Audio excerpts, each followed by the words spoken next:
Ang tigas sipain mga karils, ito ay 8 buwan lang na stock, sabi ng may-ari. Kaya ito po ay bubuksan ko yung cylinder head block. At ito ay nakadikit na po ang piston dito sa may block niya. Sige.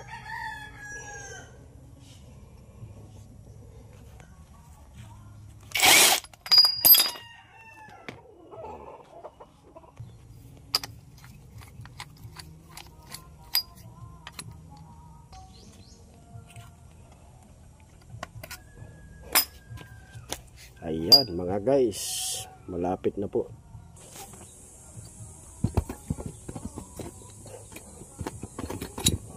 Ayan.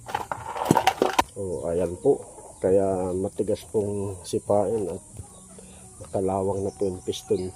Dumikit na po sa block. Kaya kailangan ko pong linisin. Salamat mga guys.